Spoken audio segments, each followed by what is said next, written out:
안녕하십니까. 한 주간의 통일 소식을 전하는 피스인사이트의 박수연입니다. 지난 2014년 다큐멘터리 니마 그 강을 건너지 마오를 통해 인간의 삶에 대해 이야기했던 진모영 감독이 새로운 신작을 발표했습니다. 탈북민 박명호 씨의 이야기 올드 마린보이를 오늘 통일 현장에서 소개합니다. 나는 공산당이 싫어요라고 말한 이승복 어린이 일화의 배경 사건이 있습니다. 바로 울진 삼척 무장공비 침투 사건인데요. 이 일로 인생이 바뀐 사람들이 있어 오늘 통일발자국에서 만나봤습니다.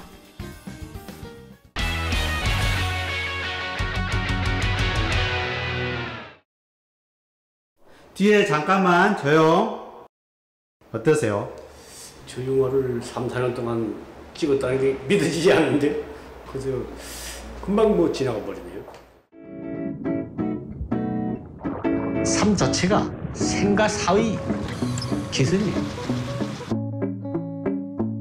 지금도 이제 배 나가기 싫을 때마다 이제 그 생각을 하는 거야. 내가 이제 오늘 안 나가면 쌀이 없다 이게 생각하는 거야. 사실 잠수일은 지금도 두렵거든요. 근데 뭐 어쩌겠어요. 내가 아버지고 내가 남편인데. 우리네 아버지의 삶을 그린 영화 올드 마린보이를 소개합니다.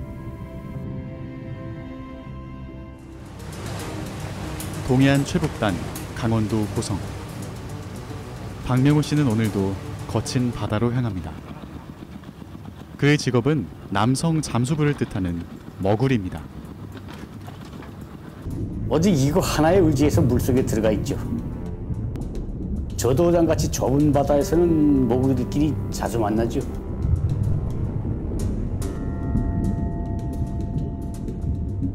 줄이 엉켜서 풀지 못하고 어디 걸리면 올라가지 못하고 죽을 수도 있거든요. 급하게 돌아서서 서로 다른 방향으로 빨리 가야 합니다. 물속에서의 공포와 극심한 체력 소모. 박명호 씨가 이 모든 것을 대비하는 단 한 가지 방법은 스스로 체력을 단련하는 것뿐입니다. 그가 이토록 치열하게 살아가는 이유는 바로 한 가정을 책임지는 가장이자 아버지이기 때문입니다. 올드 마린보이는 제작 당시부터 화제가 됐습니다. 니마 그 강을 건너지 마오 등 다큐멘터리로 흥행을 견인한 진모영 감독의 신작이었기 때문인데요. 2013년 11월에 니마의 촬영이 끝나는데요. 그 촬영 끝나기 전에 그 11월 초에 우연히 그 통영 가는 KTX를 탔다가 잡지를 펼쳐보니까 이제 거기에 이렇게 파란 바다를 배경으로 해서 머구리 잠수부가 배에 이렇게 팔을 탁 얹고 투구를 쓴 상태에서 카메라를 응시하고 있는 사진이었는데 처음 봤던 것 같아요. 박명호 씨가 탈북자라서 이 이야기가 더 강력해진 것들은 있지만은 사실은 박명호 씨도 똑같이 머구리와 인생 그런 부분들을 다루고 싶었고 박명호 씨를 깊이 다루다 보니까는 그에게서 가족과 아버지에 대한 이야기들이 깊이 숨겨져 있다는 걸 알았어요. 그래서 그 이야기를 집중적으로 하게 됐죠. 2006년 5월 24일 날 항남도 옹진군을 출발해서 5월 25일 날 인천 옹진군에 들어갔어요. 죽었다 다시 태어난 거죠. 2006년 가족들을 모두 데리고 탈북을 감행한 박명호 씨. 많은 직업 중에서도 그가 머구리를 택한 이유는 무엇이었을까요? 가서 뭘 해먹고 살 것인가? 그런 사회에 가서 우리가 아무것도 모르는 우리가 여기 가서 이것저것 하면 내 머구리를 할 것이다 하고 내 군대 때 이걸 한 가지 배워뒀거든요. 북한과 다른 사회제도와 문화. 예상은 했지만 박명호 씨 가족에게 남한 생활은 가시밭길의 연속이었습니다. 제일 처음에 아빠가 여기 내려왔을 때는 여기 사람들이 막 댓글 엄청 많이 걸었대요. 한국 사람들은 가족, 친척, 그러니까 거미줄처럼 엉켜있는 거예요. 그게 어떻게 보면 재산이에요, 그 인맥이라는 게. 근데 우리는 딱 4명뿐이에요, 우리는. 여기 친척도 없고. 왜냐면 우리는 우리 발로 하나하나 계단까지 만들어서 올라가야 되니까. 그나마 고된 바닷일을 서로 위로하던 친구들마저 병원을 찾는 일이 많아지면서 박명호 씨는 시름이 깊어졌습니다. 작업 다 하고 소리 들어가서 샤워하는 중 손 미세하게 손이 쑥 터였지. 툭 나더라 말이야. 죽을 뻔해. 흔히 잠수병이라 불리는 두통과 관절통, 난청까지. 이런 만성 질병에도 박명호 씨는 바다로 나가야 합니다. 나는 지금도 이제 배 나가기 싫을 때마다 이제 그 처신물을 잃지 않는다고 계속 그 생각을 하는 거야. 내가 이제 오늘 안 나가면 우리 집이 내일 아침에 끓여 먹을 쌀이 없다. 영화는 탈북민으로서, 하지만 힘을 내야 하는 굳건한 아버지로서의 박명호 씨의 삶을 솔직담백하게 그려냅니다.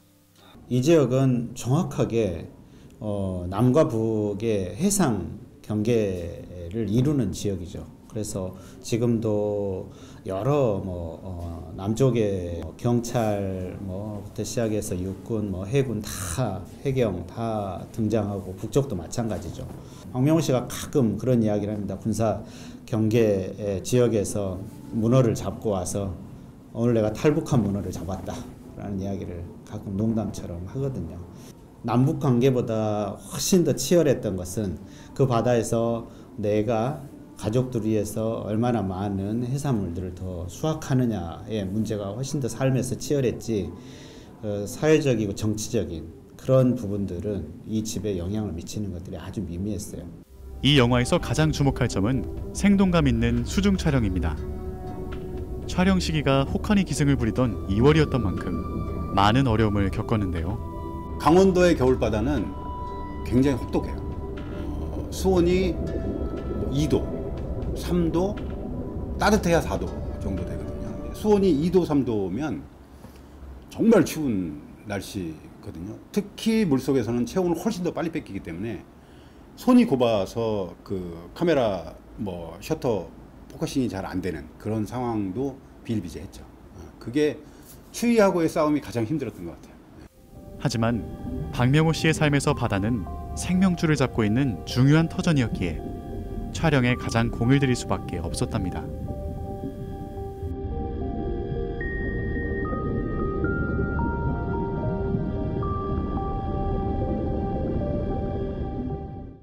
대왕 문어를 잡는 장면은 자연과 생태계의 신비를 느끼게 하지만 오늘도 바다와 사투를 벌인 박명호 씨는 만신창이가 됩니다. 중력이 없는 자유로움과 거친 조류의 험악함이 공존하는 바다는 박명호 씨의 사연 많은 인생과 닮아 있습니다.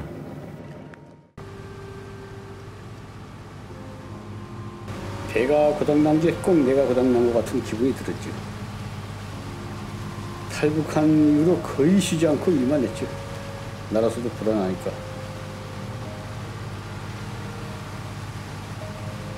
사실 잠수일은 지금도 두렵거든요. 근데 뭐 어쩌겠어요. 인생이라는 게 다 그렇잖아요.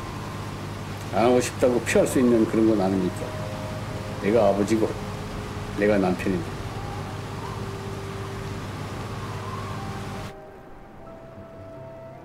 박명호 씨의 인생을 보면서 가족들을 위해서 헌신하는 가장들, 아버지들에게 따뜻한 마음들을 가져줬으면 좋겠다는 거. 그리고 이 영화를 그런 뜻에서 가족들이 같이 봐주고 아버지 모시고 와서 같이 봐주고 그랬으면 좋겠습니다. 탈북민 머구리, 박명호 씨의 인생 이야기. 올드 마린보이였습니다.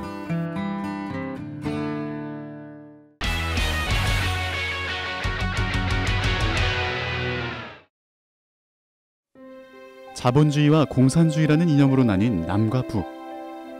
평범한 삶을 살아오던 이 땅의 사람들에게 예기치 못한 사건이 일어납니다. 그 무사가지고는 난 죽었더나 그 말하는 걸 못 봤는데 그거 한 놀래가지고 충격을 받았지. 예. 안 받을 사람이 누가 관계에.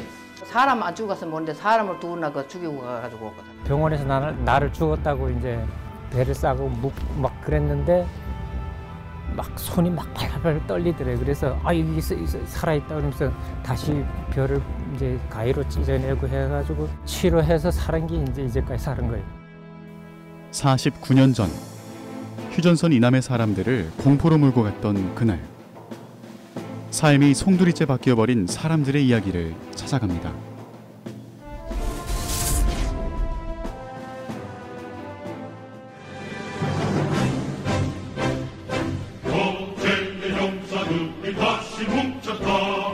직장마다 비가 그러드는 군사기 총을 들고 건설하며 보답에 산다. 우리는 대한의 양보의 미국. 1968년 11월 1일 고요한 밤, 경상북도 울진군 고포해안에 검은 그림자들이 모습을 드러냅니다. 이들의 정체는 북한의 민족보위성 정찰국 예하 124군 부대 소속 무장유격대원 120명. 8개 조로 편성된 공비들은 10월 30일 원산을 출발해 11월 2일까지 3일간 울진과 삼척해안에 상륙하고 해안 근방의 산속으로 조용히 사라집니다. 배경 설명이 우선 있어야 된다고 생각하는 것이 파리 평화 협정 뭐 해가지고 미국이 철수를 함으로써 자동적으로 월맹이 승리하게 되죠. 북한은 이것을 보고 상당한 고무를 받아요. 베트공식으로 우리도 이 나라를 통일시켜야 되겠다. 남한의 민중들을 선동해서 남한 요소요소의 거점을 만들어야 되지 않느냐. 충분히 가능하다 이렇게 판단하고 120명이라고 하는 그 무장 공비를 투입시킨 거예요. 공비들이 처음 모습을 드러낸 곳은 울진의 산간 오지 마을인 고수동과 탑골. 두 마을의 주민들은 공비들을 피해 이곳 절골 마을에 모여 살게 되었습니다. 저희 마을은 아래 동네에 주민삼 일반 대수동이라고 있었고, 그다음 면전, 여기 현재 위치가 절골, 그다음 무장공비가 출연한 고수동, 그다음 탑골, 이렇게 5개 반으로 구성되어 있었으며 세대 수는 약 80여가 살았습니다. 그런데 그 무장공비 침투 사건 이후에 고수동 주민들하고 탑골 주민들은 절골 밑에 만들백이라는 곳이 있어요. 거기다가 집단 이주를 정부에 시켰습니다. 당시 17살이었던 김옥순 할머니는 평상복으로 변장한 공비들이 주민들을 모아놓고 사상교육을 시키며 노동당 입당을 강요했던 모습.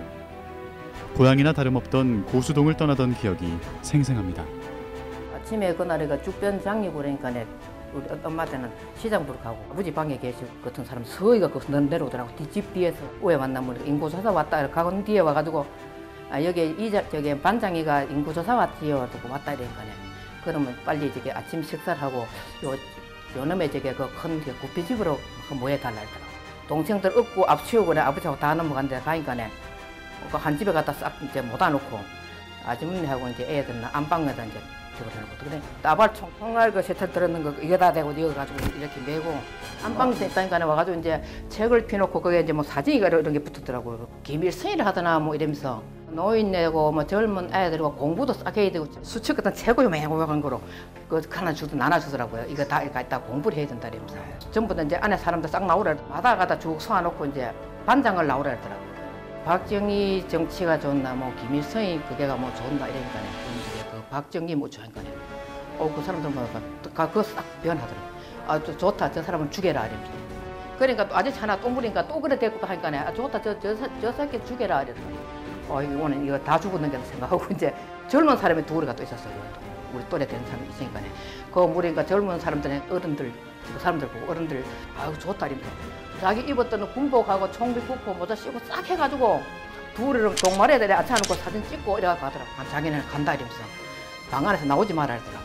그래 방 안에 다 가채가 있고 그럼 그 사람도 웅숭하디만 뭐 쫙 가는데 보니까 사람이 한 30명 된 게 전부 한가마씩 다치고 났더라고요.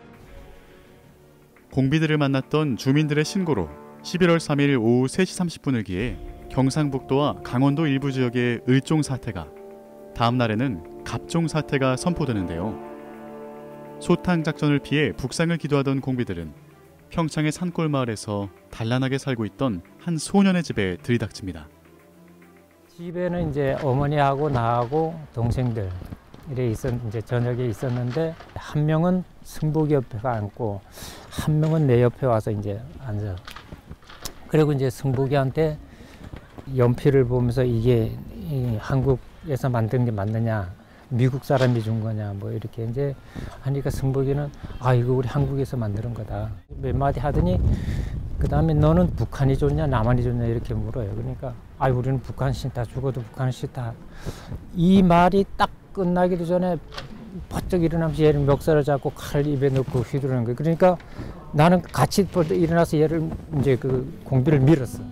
이날 공비들의 총검 아래 어머니와 이승복 군을 포함한 동생 3명을 잃은 이학관 씨. 생사를 오갔던 그에겐 칼자국보다 더 깊은 상처가 가슴에 남았습니다. 그때 당시에 내가 대검으로 찔린 게 병원에서 얘기한 한 36군데 내가 찔렸대요. 항상 뭐 어렸을 때 이제 어머니 기억이 참 이제는 가물할 그런 건데도 항상 생각이 나고 항상 불안하지. 이게 이제 누구보다도 이제 마음이 더 오싹해지고 위축해진다나 할까? 그해 12월 말까지 소탕작전 기간 동안 113명 사살, 7명 생포로 막을 내린 울진 삼척 무장공비 침투 사건. 이념의 차이로 벌어진 또 다른 전쟁.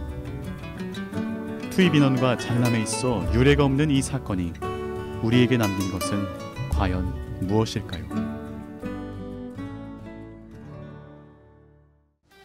북한 이탈 주민들이 남한에서 정착하며 겪은 이야기죠. 실제 사례를 중심으로 재구성한 멘토링 재연 드라마 통일법복이 대한민국에서 사는 법. 오늘은 마지막 에피소드로 아이가 보고 싶어요 편을 소개합니다. 지금 함께 보시죠.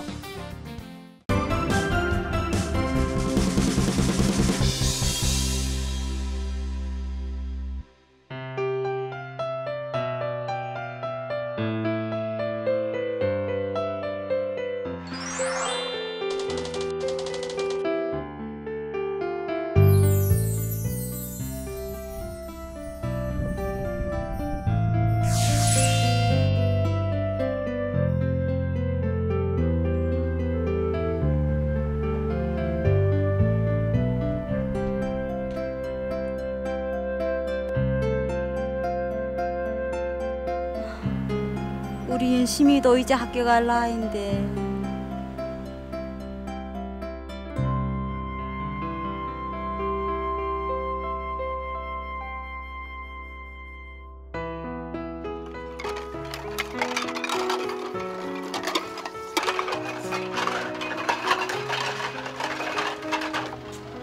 야 너는 시장 보러 간 지가 언젠데 이제 오네. 이제 사람들 올 건데 빨리 들어가봐라.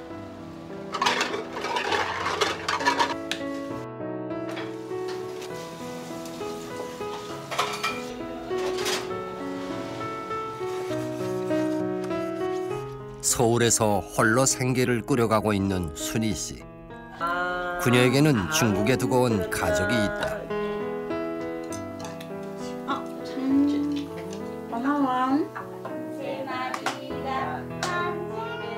순희 씨는 탈북한 뒤 중국에서 조선족 남편을 만나 결혼을 하고 아이를 낳았지만 중국을 떠나지 않겠다는 남편 때문에 홀로 한국 땅을 밟았다.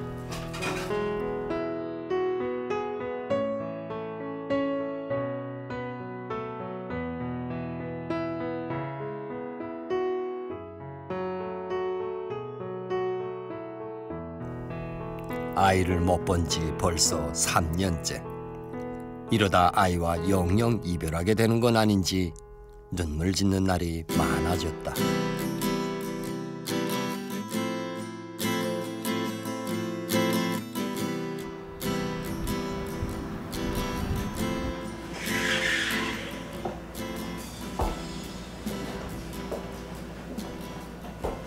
날려오시래요? 저기 혹시 사람 구하지 않습니까? 여기 북한 식당이라고. 저 북한 사람인데. 아 죄송해서 어찌지. 우리 식당이 너무 작아가지고 사람 구하지 않습니다. 아, 그렇습니까. 알겠습니다. 잠깐만요. 그 만두국이라도 하나 주시기 마시죠.喂，你好吗？妈妈也想你了，你想我了？拜拜。 애가 얼마나 보고 싶을까. 신랑은 한국에 안 오겠다 하고 애도 중국에 있으니 이러다가 영영 남이 되는 건 아닌지 걱정이 됩니다. 아, 그러지 말고 그 동사무소에 한번 찾아가고 그 동사무소 가면 그 우리 탈북자들은 여기 오면 다 국적을 그냥 주잖아요. 그러니까 탈북자 그 자녀도 그 이 국적 데려오게 되면 국적이 어떻게 되는가 하는 거 이거 동사무소 가서 물어보면 다 해결될 것 같은데. 그래요? 아, 그래요? 아, 우리도 자식 때문에 문제 생겨서 여기저기 알아봤는데 일이 해결됐어요. 알아봐요 한번. 이분들이 말이 맞습니다. 나. 동사무소나 구청에 가서 출생 신고만 하면 해결될 수 있다고 내가 알고 있어요. 아, 그래요? 네, 고맙습니다. 네.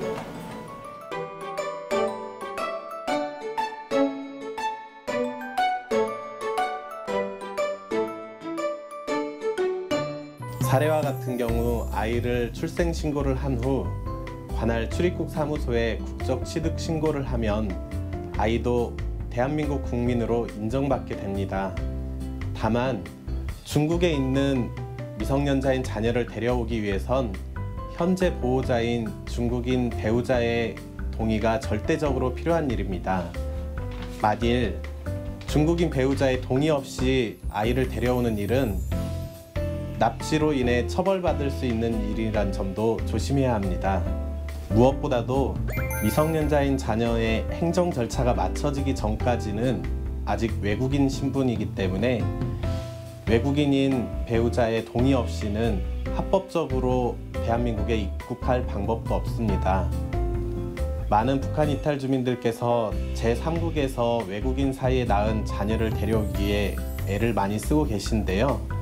이 경우 무엇보다 배우자와 협조 및 동의가 필요하다는 것을 명심하시고 원만한 관계를 유지하는 데 신경 쓰셔야 될 것입니다.